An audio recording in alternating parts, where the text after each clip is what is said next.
हाँ, एनडीसी के education platform पर आपका हार्दिक स्वागत है। हाँ, तो हम क्लास 8 के जो टॉपिक्स हैं मैथ्स के वो कंप्लीट करेंगे धीरे धीरे। क्लास 8 में जो हमारी जो फर्स्ट प्रश्नावली है वो है परिमेय संख्या। तो सबसे पहले हम उसका अध्ययन करेंगे। परिमेय संख्याओं पर चलने से पहले हमें और सभी संख्याओं के बारे में ज्ञान होना आवश्यक है जिनके बारे में आपने छोटी क्लासों में पढ़ा होगा। किन किन ऐसी कौन सी संख्याएं हैं जिनके बारे में आपने पढ़ा है, वो संख्याएं कि आपने पढ़ा होगा। प्राकृत संख्या के बारे में पढ़ा होगा, पूर्ण संख्या के बारे में पढ़ा होगा, पूर्णांक संख्या के बारे में पढ़ा होगा कि कौन सी संख्याएं पूर्णांक संख्याएं होती है, पूर्ण संख्याएं कौन सी होती है। आज हमारी फर्स्ट क्लास है तो नॉर्मल हम इस चैप्टर पर थोड़ा इसका इंट्रोडक्शन ले लेते हैं, परिचय ले लेते हैं कि ओवरव्यू क्या है इस चैप्टर का, इस चैप्टर में हमें क्या क्या पढ़ना है, क्या क्या करना है, कैसे हमारे क्वेश्चन सॉल्व होंगे। तो पहले क्वेश्चंस पे चढ़ने से पहले हमें इसका बेसिक ज्ञान बहुत ज्यादा जरूरी है। संख्याओं के बारे में नॉलेज हमें बहुत ज्यादा जरूरी है कि प्राकृत संख्याओं के बारे में, पूर्ण संख्याओं के बारे में, पूर्णांक संख्याओं के बारे में। उसके बाद में हम आएंगे परिमेय संख्याओं पर।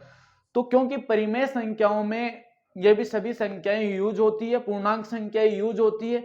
तो सबसे पहले हम बात करेंगे इस चैप्टर में प्राकृत संख्या के बारे में। तो मैं सबसे पहले आपको बोलकर ही बता देता हूं, उसके बाद में यहाँ पे आपको लिख के समझाऊंगा कि प्राकृत संख्या क्या होती है। प्राकृत संख्याएं देखा जाए तो 1 से शुरू होती है और अनंत तक जाती है। 1 से शुरू होकर अनंत जाने का मतलब क्या होता है कि प्राकृत संख्याओं को हम इंग्लिश में एन से व्यक्त करते हैं। वैसे इंग्लिश में इसको क्या बोलते हैं, नेचुरल नंबर बोलते हैं। प्राकृत संख्याओं को इंग्लिश में नेचुरल नंबर बोलते हैं। तो इसका फर्स्ट वर्ड क्या आ रहा है, नेचुरल नंबर का एन आ रहा है। तो प्राकृत संख्याओं को एन से व्यक्त करते हैं और 1 से शुरू होकर अनंत तक जाती है। अर्थात 1 2 3 4 5 6 7 8 इस प्रकार अनंत तक जाने वाली संख्याएं प्राकृत संख्याएं कहलाती है। अर्थात दूसरे शब्दों में इसकी परिभाषा हम ऐसे भी बोल सकते हैं कि वस्तुओं को गिनने के लिए, जैसे मैं आपको बोलूं आपके सामने 50 आम रखे हुए हैं, तो आप उनको इसी प्रकार तो गिनोगे ना कि ये मैं बोलूं कि इनको मेरे को बताना है ये कितने आम है, तो आप उनको गिनकर ही बताओगे ना, 1 2 3 4 5, हाँ जी सर ये 50 आम है। मैं आपको बोलूं आपके जस्ट बगल में लड़के बैठे हुए हैं, तो मैं बोलूंगा आपको बताओ कितने लड़के बैठे हैं, तो आप उनको काउंट करके गिन कर ही तो बताओगे हाँ सर 20 लड़के यहां बैठे हैं।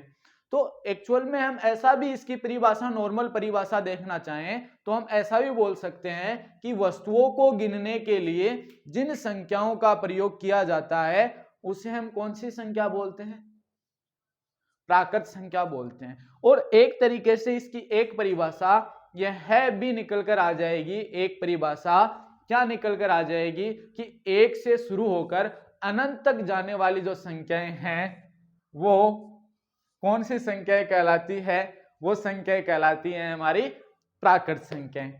1 से शुरू होकर अनंत तक जाने वाली संख्याएं हमारी प्राकृत संख्याएं कहलाती है।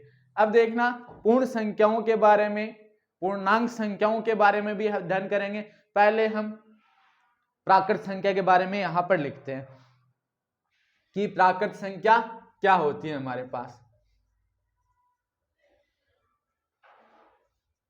प्राकृत संख्या देखना चाहें तो मैंने बताया है इसको इंग्लिश में क्या बोलते हैं, नेचुरल नंबर बोलते हैं। क्या बोलते हैं भाई, नेचुरल नंबर इसको बोलते हैं इंग्लिश में। तो इसको व्यक्त किससे करेंगे, एन से व्यक्त करते हैं। इसको व्यक्त किससे करते हैं, इसको व्यक्त किससे करते हैं, इसको व्यक्त करते हैं एन से। किससे व्यक्त करते हैं, एन से व्यक्त करते हैं। और मैंने बताया है कि प्राकृत जो संख्याएं हैं वो कहां से शुरू होती है, 1 से शुरू होकर 2 3 4 ऐसे करके कहां तक जाती है, अनंत तक जाती है। तो 1 से शुरू होकर अनंत तक जाने वाले संख्याएं प्राकृत संख्या कहलाती है। अब मैं यहां से पूछूं आपको कि सबसे छोटी प्राकृत संख्या कौन सी होगी, तो आप क्या बोलोगे, सर सबसे छोटी प्राकृत संख्या 1 है। सबसे छोटी प्राकृत संख्या कैसी होगी, हमारे पास 1 होगी, यही तो बोलोगे ना। अब देखना एक बात यहां से मैं आपको परिभाषा लिखना चाहूं कि यहां से लिखना चाहें तो ये परिभाषा मैंने बताई है आपको कि वस्तुओं को गिनने के लिए जिन संख्याओं का प्रयोग किया जाता है, नॉर्मल परिभाषा ही देख रहे हैं, वस्तुओं को गिनने के लिए जिन संख्याओं का प्रयोग किया जाता है, कौन सी संख्या कहलाती है? प्राकृत संख्या कहलाती है। कौन सी संख्या कहलाती है? प्राकृत संख्या कहलाती है। और इसको किससे व्यक्त करते हैं? n से व्यक्त करते हैं। प्राकृत संख्याओं के समूह को n से व्यक्त करते हैं। अब आगे मैं सभी संख्याएं आपको बॉक्स में बनाकर भी समझाऊंगा कि ये बॉक्स में बनाकर पूरा अच्छे तरीके से एक्सप्लेन करूंगा। पहले आप सही ढंग से समझो। यहाँ अब मैं यहां से आपको बोलूं कि सबसे छोटी प्राकृत संख्या कौन सी है हमारे पास, तो आप क्या बोलोगे? सर सबसे छोटी प्राकृत संख्या तो यहाँ पर हमें एक ही दिखाई दे रही है। अरे यही तो बोलोगे ना, सबसे छोटी प्राकृत संख्या हमारे पास क्या दिखाई दे रही है? एक दिखाई दे रही है सबसे छोटी प्राकृत संख्या। अब हम चलते हैं, इसको आपको ध्यान में रखना है। अब हम पूर्ण संख्याओं पे चलेंगे तो पूर्ण संख्या एक हमारे पास कैसी संख्या होती है? पूर्ण संख्या होती है। एक हमारे पास कैसी संख्या होती है? पूर्ण संख्या होती है। तो पूर्ण संख्या को इंग्लिश में हम होल नंबर्स बोलते हैं। इंग्लिश में क्या बोलते हैं? Whole number. क्या बोलते हैं? होल नंबर्स बोलते हैं। तो इसको अंग्रेजी में किससे व्यक्त करते हैं? हम W से व्यक्त करते हैं। पूर्ण संख्या को अंग्रेजी में किससे व्यक्त करते हैं? पूर्ण संख्याओं के समूह को W से व्यक्त करते हैं।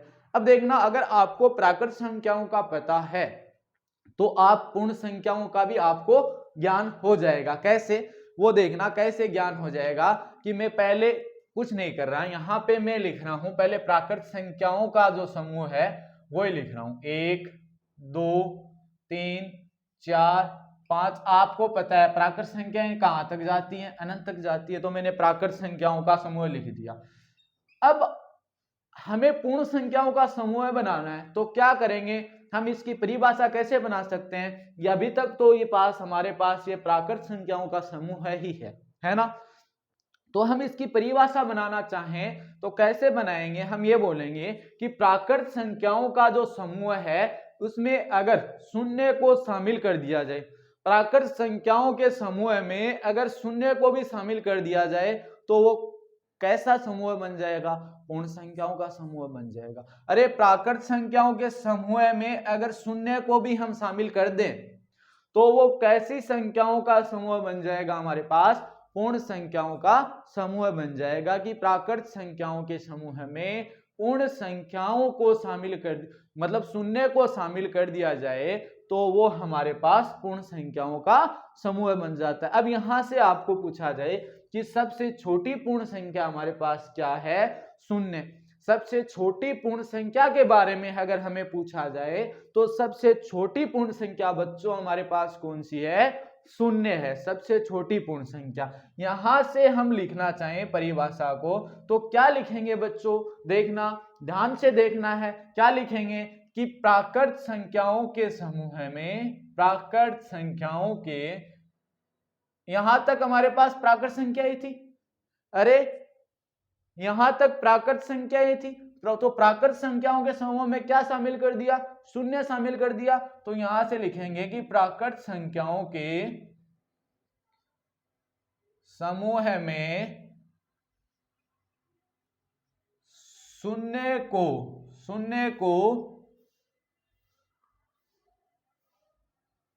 शामिल कर दिया जाए तो बनने वाला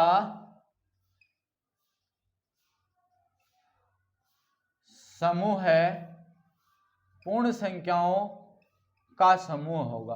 तो बनने वाला संख्याओं का समूह कैसा होगा? पूर्ण संख्याओं का समूह होगा। और मैं यहां से बोलूं कि पूर्ण संख्याओं को व्यक्त किससे करते हैं? W से व्यक्त करते हैं। और यहां से मैं एक बात और लिखना चाहूं कि सबसे छोटी जो पूर्ण संख्या है हमारे पास वो क्या होगी? सबसे छोटी पूर्ण संख्या शून्य है। सबसे छोटी पूर्ण संख्या यहाँ पर कैसी है, शून्य है। अब मैंने आपको पूर्ण संख्या के बारे में बताया, मैंने आपको पूर्णांक संख्या प्राकृत संख्या के बारे में बताया। अब हम चलते हैं पूर्णांक संख्या पे। तो मैं इनको रफ कर रहा हूं, अब आपको इनको ध्यान में रखना है। मैं बॉक्स के माध्यम से भी आपको बताऊंगा, लेकिन उससे पहले मैं आपको पूर्णांक संख्या के बारे में बताऊंगा, उसके बाद में परिमेय संख्या के बारे में बताऊंगा। तो पहले हम पूर्णांक संख्या के बारे में, जो आपके चैप्टर के अकॉर्डिंग बड़ी इंपॉर्टेंट हो जाती है, तो वो हमें सीखनी है कि क्या होती है। अगर ये सभी आ रही है ना आपको, तो पूर्णांक संख्या को भी समझने में आपको कोई दिक्कत नहीं होगी। देखना, अब हम पढ़ते हैं पूर्णांक संख्या के बारे में। क्या होती है पूर्णांक संख्या?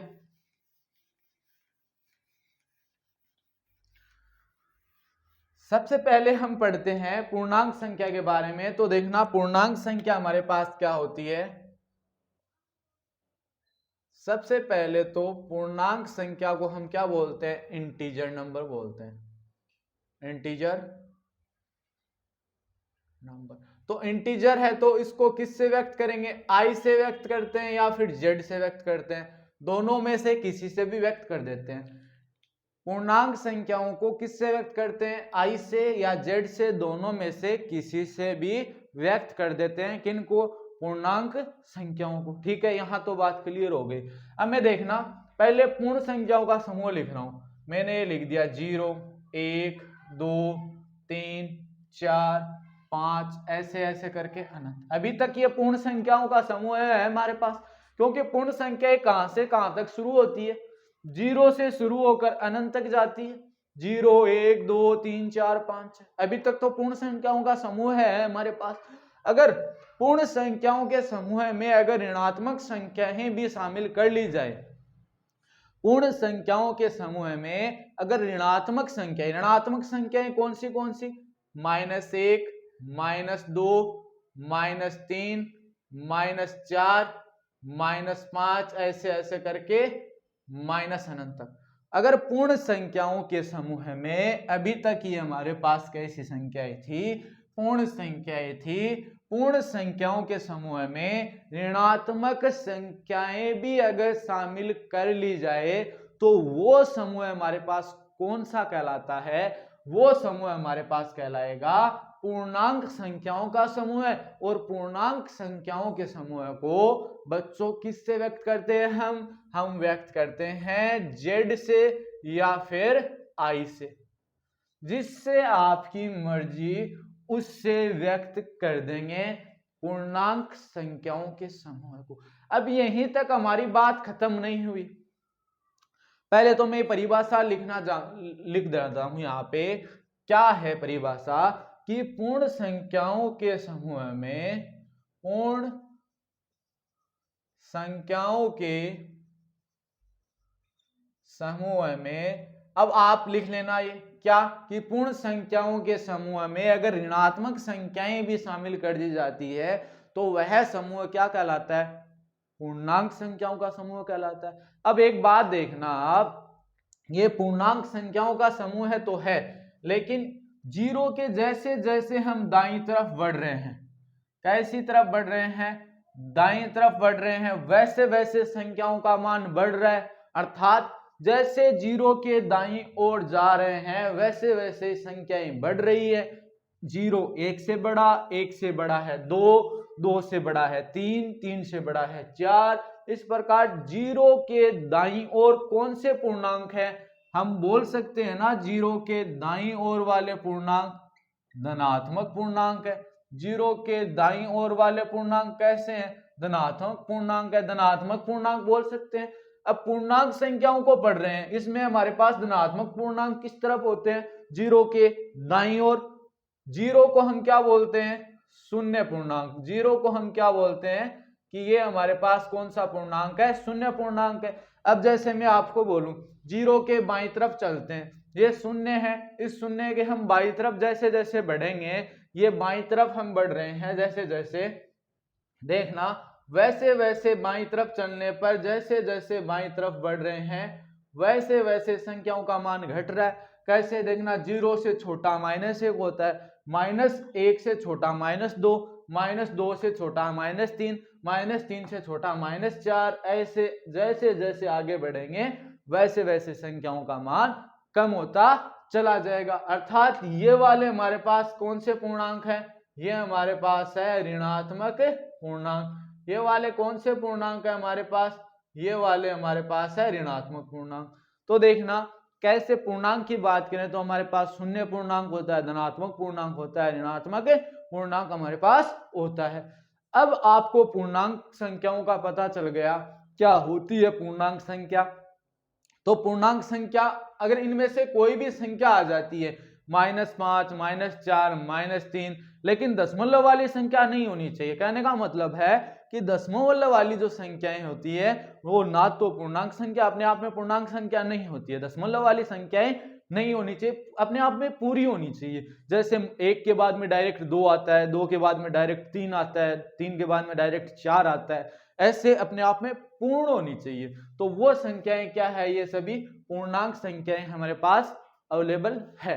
अब हम चलेंगे परिमेय संख्याओं पर। सबसे पहले मैं इनकी बॉक्स बनाकर डेफिनेशन देता हूं, कि बॉक्स बनाकर भी पूरी डेफिनेशन दूंगा, ठीक है, पूर्णांक संख्याओं के बारे में। कि आपको पूर्णांक संख्या में बोलूं एक पूर्णांक संख्या है क्या, आप बोलोगे हाँ सर एक पूर्णांक संख्या भी है, प्राकृत संख्या भी है और पूर्ण संख्या भी है। मैं बोलूं जीरो कैसी संख्या है, तो आप बोलोगे सर जीरो पूर्णांक भी है और पूर्ण संख्या भी है, लेकिन प्राकृत संख्या नहीं है, क्योंकि प्राकृत संख्या शुरू ही कहां से होती है, 1 से शुरू होती है। अब मैं बोलूं आपको -2 बताओ, -2 कैसी संख्या है, आप बोलोगे सर -2 केवल पूर्णांक संख्या है, न तो पूर्ण संख्या है और न ही प्राकृत संख्या है, क्योंकि पूर्ण संख्या 0 से शुरू होती है और प्राकृत संख्या 1 से शुरू होती है। ठीक है, अब मैं कुछ बॉक्स बना रहा हूं, देखना मैंने एक तो ये बॉक्स बनाया है, एक ये बॉक्स बनाया है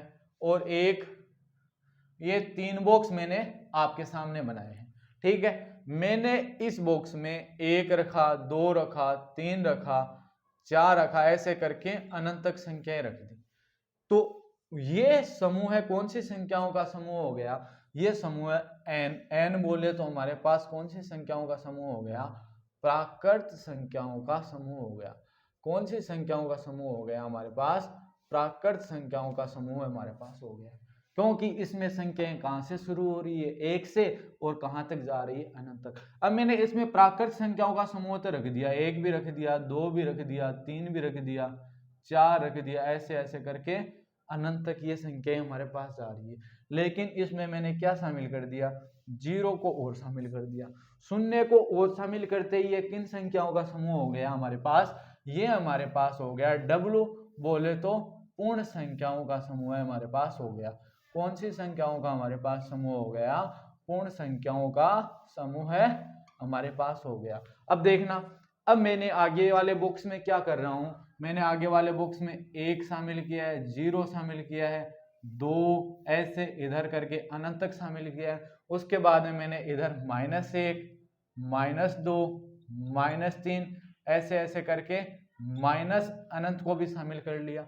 तो इसमें देखना धनात्मक वाली संख्याओं के साथ ऋणात्मक संख्याएं भी शामिल है, धनात्मक संख्याओं के साथ ऋणात्मक संख्याएं भी शामिल है। तो ये कौन सी संख्याओं का समूह हमारे पास हो गया, ये हमारे पास हो गया पूर्णांक संख्याओं का समूह। कौन सी संख्याओं का समूह हमारे पास हो गया, पूर्णांक संख्याओं का समूह हमारे पास हो गया, जिसको हम किससे व्यक्त करते हैं, I से या Z से। ठीक है, तो अभी तक आपको ये तीनों संख्याएं समझ में आ गई होगी, पूर्ण संख्या भी समझ में आई होगी, प्राकृत संख्या भी आई होगी और पूर्णांक संख्या भी आपको समझ में आई होगी। अब हम चलेंगे कि परिमेय संख्या पर, कि परिमेय संख्या रेशनल नंबर क्या होता है। अब चलेंगे हम रेशनल नंबर पर, क्या होती है परिमेय संख्या, देखना इनको रफ कर रहा हूं मैं। अब चलेंगे परिमेय संख्या पर। परिमेय संख्या क्या होती है, इनको ध्यान में रखना है। ये जैसे जैसे हम आगे बढ़ेंगे इस चैप्टर में वैसे वैसे ये सभी संख्याएं हमारे काम में आने वाली है। तो अब हम चलते हैं परिमेय संख्या के बारे में ज्ञान लेने। क्या होती है परिमेय संख्या, इसको इंग्लिश में रेशनल नंबर बोलते हैं। इंग्लिश में क्या बोलते हैं इसको? रेशनल नंबर, परिमेय संख्या। कि पहले मेरी बातों को सुनना, एकदम से मेरे शब्दों पर गौर करना, आपको जरूर समझ में आएगा। मैं बोल रहा हूं कि ऐसी संख्याएं जिनको P बट्टा Q के रूप में लिखा जा सकता है। P बट्टा Q का मतलब क्या हो गया? अंश बट्टे हर। जैसे हम लिखते हैं ना 5/6, 5 अंश है, 6 हर है। P बट्टा Q का मतलब क्या हो गया? P क्या है? अंश है, और Q क्या है? हर है। अर्थात ऐसी संख्याएं जिनको P बट्टा Q के रूप में लिखा जा सकता है, अर्थात अंश बट्टे हर के रूप में लिखा जा सकता है, वह संख्याएं परिमेय संख्याएं कहलाती है। अब P और Q क्या है? वैसे तो अंश और हर है, लेकिन इनका मान किस में है? P कोई भी पूर्णांक संख्या हो सकती है, Q कोई भी पूर्णांक संख्या हो सकती है, लेकिन Q का मान 0 नहीं हो सकता। अब कोई भी पूर्णांक संख्या मतलब Q का मान 0 नहीं हो सकता, पता है? 0 भी पूर्णांक संख्या तो है, लेकिन Q का मान 0 नहीं हो सकता। अगर Q का मान 0 हो जाता है हमारे पास हर वाली संख्या, Q नीचे हर में है, अगर हर वाली संख्या हमारे पास शून्य हो जाती है तो वो हमारे गणित में क्या होती है? अपरिभाषित होती है। उसका मान हमारी गणित में क्या होता है? अपरिभाषित होता है, अनडिफाइन होता है। उसको हम परिभाषित नहीं कर सकते किसी संख्या में। एक बात समझना, आप यहां समझना, जैसे मैं कुछ संख्याएं लिख रहा हूं, 0/1, 0/2, 5/0, 6/0। अब देखना, 0 में अगर हम किसी भी संख्या का भाग दे रहे हैं, 0 के नीचे चाहे 1 का भाग लग रहा है, चाहे 2 का लग रहा है, चाहे 1000 का लग रहा है, चाहे 50 का लग रहा है, तो हमेशा ही क्या आएगा? 0 ही आएगा।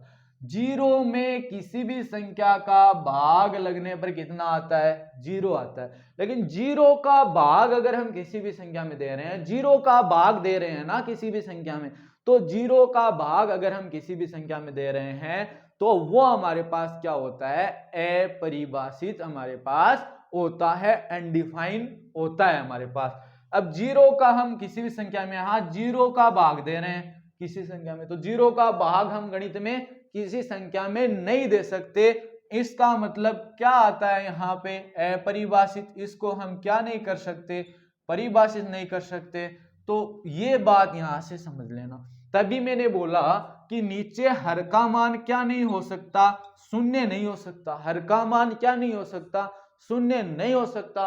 पहले मैं परिमेय संख्या की यहाँ पे परिभाषा लिख रहा हूं, वापस से देखना, रेशनल नंबर परिमेय संख्या की मैं आपसे यहाँ परिभाषा लिख रहा हूं। क्या होती है हमारे पास परिमेय संख्या?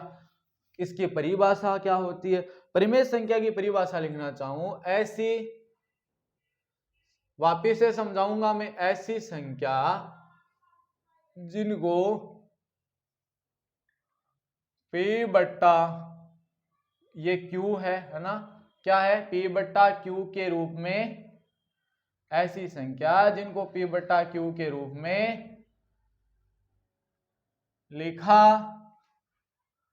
P बट्टा Q के रूप में लिखा जा सकता है। P बट्टा Q के रूप में लिखा जा सकता है। अब P बट्टा P अंश है, Q हर है, अर्थात P बट्टा Q के रूप में लिखा जा सकता है, अर्थात अंश बट्टे हर, अर्थात अंश बट्टे हर। ये देखना, अर्थात अंश बट्टे हर के रूप में, अंश बट्टे हर के रूप में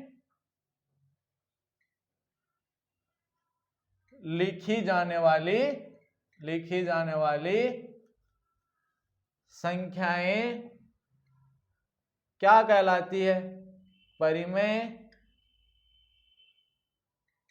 संख्याएं, अंश बट्टे हर के रूप में लिखी जाने वाली संख्याएं परिमेय संख्याएं कहलाती है। यहां तक तो डिपेंड हो गया।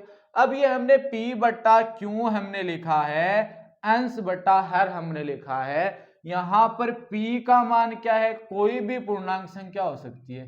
अब पूर्णांक संख्या की हमने बात कर ली थी लास्ट में, अभी पीछे बात करके आए हैं कि कोई भी पूर्णांक संख्या हो सकती है। पूर्णांक संख्या बोले तो P की जगह 0 भी हो सकता है, क्योंकि 0 पूर्णांक संख्या है।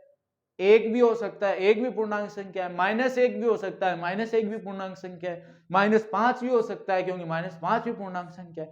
अब यहाँ q का मान क्या होगा, q भी कोई भी पूर्णांक संख्या हो सकती है, लेकिन 0 है वो q का मान नहीं होना चाहिए। 0 भी पूर्णांक संख्या पता है, 0 यहाँ q की जगह 0 नहीं हो सकता।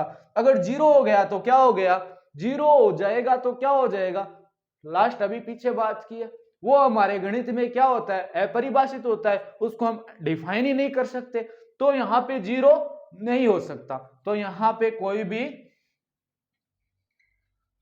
पूर्णांक संख्या हो सकती है, लेकिन क्या q का मान 0 नहीं हो सकता, q का मान 0 नहीं हो सकता है। ये हमारे पास क्या होती है, परिमेय संख्या होती है। अब देखना मैं एग्जाम्पल्स लिख रहा हूं, एग्जाम्पल देखें, इनके एग्जाम्पल देखें, एग्जाम्पल देखना चाहें तो मैं कुछ संख्या लिख रहा हूं कि मैं बोलूं 2/7 हमारे पास है, 2/7 है, ये परिमेय संख्या है ना। देखना मैंने बोला p कोई भी पूर्णांक संख्या हो सकती है, ये पहले तो देखो अंश बट्टा हर के रूप में है ना, p बट्टा q मतलब अंश बट्टे हर, 2 अंश है 7 हर है, अंश बट्टे हर के रूप में है ना, जी सर है। अब देखो मैंने बोला कि p कोई भी पूर्णांक संख्या हो सकती है, देखो 2 पूर्णांक संख्या है ना, मैंने बोला q भी कोई पूर्णांक संख्या हो सकती है, q की जगह 7 है तो 7 भी कोई भी पूर्णांक संख्या है ना, 7 पूर्णांक संख्या होती है। लेकिन देखना मैंने बोला q का मान 0 नहीं हो सकता, यहाँ q की जगह 0 तो नहीं है ना, इसका मतलब ये कैसी संख्या है हमारे पास, परिमेय संख्या है। अब मैं कोई संख्या लिखूं, मैंने सीधी लिख दी 5, ये फर्स्ट, अब मैंने सेकंड एग्जांपल दिया, मैंने सीधा लिख दिया 5। अब आप बोलोगे सर ये 5 तो आपने लिख दिया लेकिन ये तो p बटा q के रूप में नहीं है। अरे कैसे नहीं है, ये p बटा q के रूप में है। अगर किसी भी संख्या के नीचे कोई संख्या नहीं है इसका मतलब हम 1 लगा सकते हैं। अरे जब 1 का भाग 5 में देंगे तो 5 ही आएगा, मतलब 1 का भाग अपन किसी भी संख्या में देते हैं तो कितना आता है, 1 का भाग अपन किसी भी संख्या में दे लो वही संख्या निकल के आती है, अर्थात 5 ही वापिस आएगा। तो देखना ये p बटा q के रूप में हो गई ना, ये अंश और ये बट्टे में हर। अब 5 भी मैंने बोला कि ये 5 भी कोई भी पूर्णांक संख्या है, 1 भी पूर्णांक संख्या है, हर की जगह 0 तो नहीं है ना, इसका मतलब अंश बट्टे हर के रूप में लिख दिया हमने, p बट्टा q के रूप में लिख दिया। इसका मतलब ये कैसी संख्या है, परिमेय संख्या है। तो हमने परिमेय संख्याओं के बारे में नॉलेज ले लिया। अब इससे अगले वाली क्लास में हम प्रश्नावली का जो बेसिक ज्ञान है और जो भी समर्थ नियम है, क्रम विनिमयता का नियम है, गुणन सहचर्यता का नियम है, उन पे हम अध्ययन करेंगे। तो आप हमारे साथ ऐसे ही बने रहिए, ऐसे ही अपना प्यार हमारे साथ बनाए रखें। हमारे जो YouTube चैनल है उसको सब्सक्राइब कीजिए, लाइक कीजिए एंड शेयर कीजिए। धन्यवाद।